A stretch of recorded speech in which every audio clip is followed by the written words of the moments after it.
आजा रे कन्हैया। हाँ?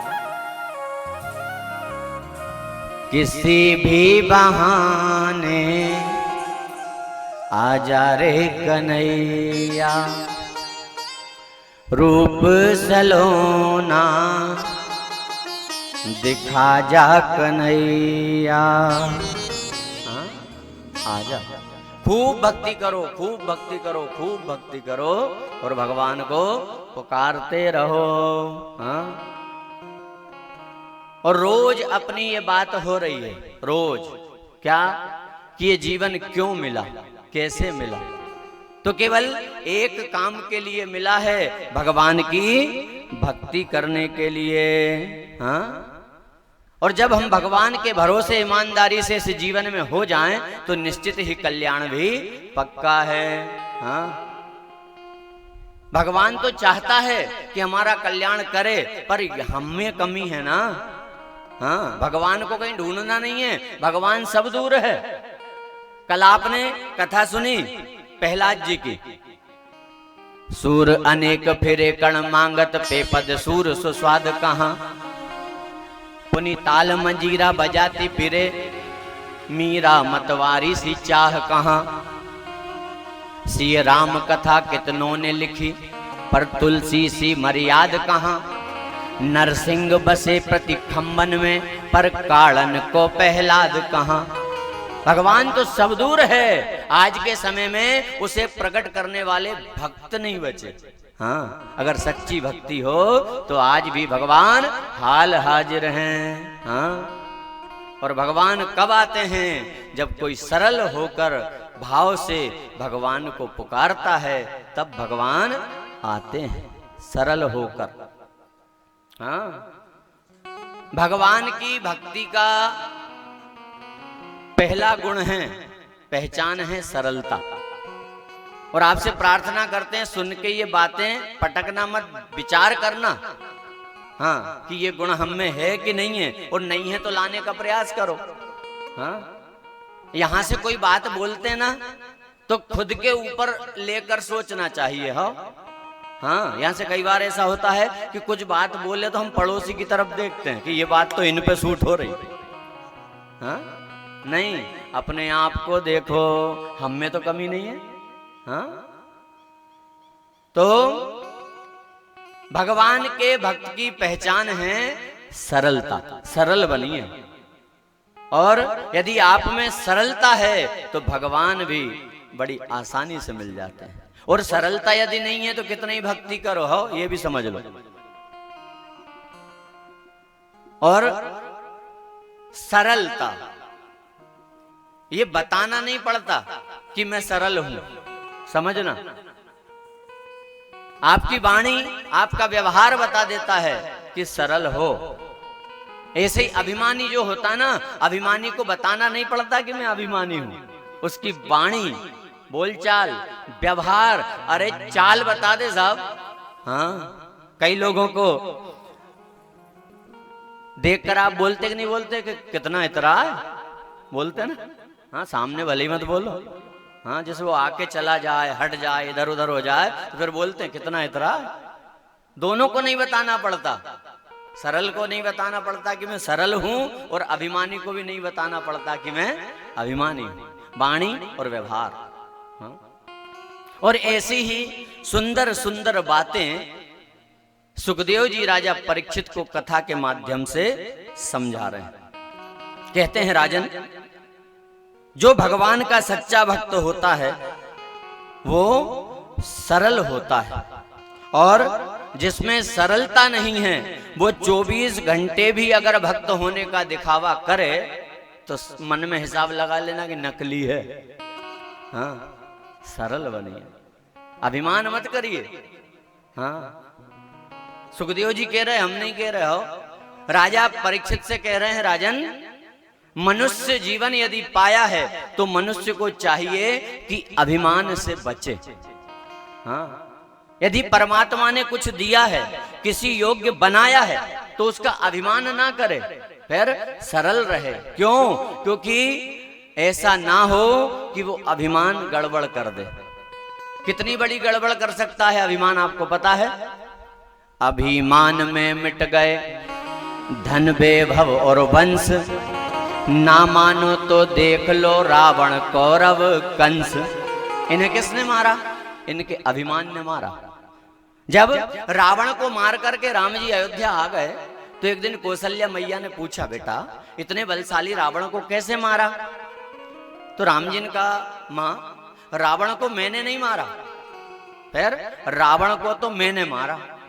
तो वही तो पूछ रही हूं कैसे मारा? बोले मैंने नहीं मारा उसको, उसके मैंने मार दिया। हाँ, बड़ा अभिमान था रावण को, बड़ा अभिमान था। हाँ? और ये कथाएं सावधान करती हैं, सरल रहे, ऐसा ना हो अभिमान के कारण चक्कर में पड़ जाएं।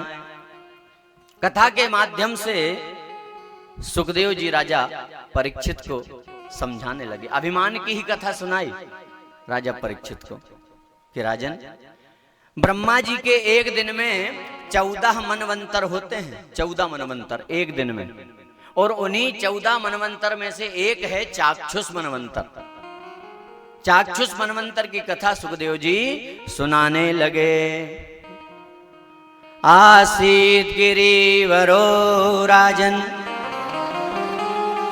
त्रिकूट इति विश्रुतः, क्षीरोदेनावृतः श्रीमान योजनायुतमुच्छ्रितः। एक त्रिकूट नाम का पर्वत जिसके 3 शिखर हैं, अनेक अनेक प्रकार के वृक्ष लताएं, घना वन, 3 शिखर, अनेक अनेक प्रकार के हिंसक अहिंसक जीव इस पर्वत पर रहते हैं। और इसी पर्वत पर एक हाथियों का राजा अपने परिवार के साथ रहता है, बहुत बलवान है, उसका नाम है गजेंद्र, गजराज, हाथियों का राजा है।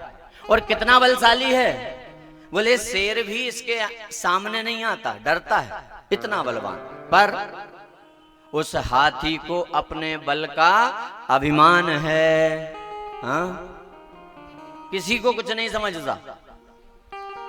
एक बार इस हाथी को प्यास लगी, अपने कंदरा से निकला पानी पीने, परिवार के साथ चला। अच्छा, पहला अभिमान तो खुद के शरीर का बल का, और दूसरा अभिमान और है परिवार का। इसका परिवार भी ऐसा वैसा नहीं है। कितना बड़ा परिवार है? इस हाथी की 50 पत्नियां हैं और 150 संतान, इतना बड़ा परिवार।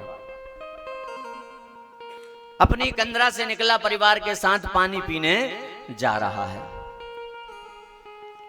रास्ते में आने वाली डालियों को तोड़ता मरोड़ता सरोवर के निकट पहुंचा, पानी पीने लगा, साथ में परिवार भी पी रहा है। और जब तृप्त हो गया, पेट भर गया, तो हाथी ने क्या किया? और संभवतः ये कथाएं बार बार आपने सुन रखी हैं। हाँ? हम कथा को शीघ्रता से बोलकर उसके सीख को समझने का प्रयास करेंगे। हाथी ने पानी पिया, सब सुखी हैं, और जब तृप्त हो गया तो गहरे पानी में हाथी गया, साथ में परिवार भी, क्योंकि अच्छा समय है। हाँ? अपनी सूंड में जल भर भर कर अपने परिवार के ऊपर जल का सिंचन कर रहा है, सबको सुख दे रहा है। हाँ? और जब सरोवर में हलचल हुई तो उस सरोवर में एक मगर रहता था। उस मगर को क्रोध आ गया और मगर ने हाथी के पांव को पकड़ लिया, दांत चुभे, रक्त बहने लगा। और हाथी को बल का अभिमान है कि जिसने मेरा पैर पकड़ा है ये मुझे अभी जानता नहीं है, अभी बाहर निकालता हूं और देखता हूं। तो बाहर आने का प्रयास किया, तो जितना बाहर आए उससे ज्यादा मगर गहरे पानी में ले जाए। हाँ? पानी का जीव है, उसकी ताकत काम कर रही। देखिए, सबकी अपनी अपनी जगह होती है, सबकी हर जगह नहीं चलती, है ना? कहावत है कि नहीं, कभी नाव में गाड़ी और कभी गाड़ी में नाव, सबकी जगह है। तो मगर पानी का जीव है, उसकी ताकत काम कर रही। गहरे पानी में धीरे धीरे धीरे धीरे हाथी को ले जा रहा है। और संत सुनाते हैं कि हाथी मगर का युद्ध, ये खींचातानी बहुत दिनों तक चली, पर हाथी बाहर नहीं आया। और अभी भी हाथी का अभिमान कम नहीं हुआ है। क्यों नहीं हुआ? अरे इतना बड़ा मेरा परिवार है तो मेरा परिवार मदद करेगा, रक्षा करेगा। तो परिवार को आवाज लगाई और परिवार ने क्या किया पता है? परिवार ने जैसे ही मगर ने हाथी का गजेंद्र का पांव पकड़ा, वैसे ही परिवार निकलकर किनारे पर खड़ा हो गया, रो रहा है। और जब इसने आवाज लगाई बचाओ रक्षा करो, तो सूंड से सूंड पकड़कर खींचा, प्रयास निकालने का किया पर नहीं निकाल पाए। हाथी ने आवाज भी लगाई थोड़े आगे आ जाओ, पानी में आ जाओ, पकड़ अच्छी बन जाएगी। परिवार ने साफ कह दिया कि पानी में तो पांव भी नहीं रखेंगे। क्यों? यदि आपका छोड़ के हमारा पकड़ लिया तो? हाँ, आप तो ऐसे ही निकलो। तो प्रयास किया निकालने का, नहीं निकाल पाए, छोड़ा और पलटकर चले गए। हाँ, पूछा भी कहां जा रहे हो, कहां जा रहे हो? तो परिवार ने कहा कि कब तक खड़े रहें, आप निकलने का नाम नहीं ले रहे, हम तो जा रहे, आप तो बच जाओ तो आ जाना। हाँ परिवार, और समझो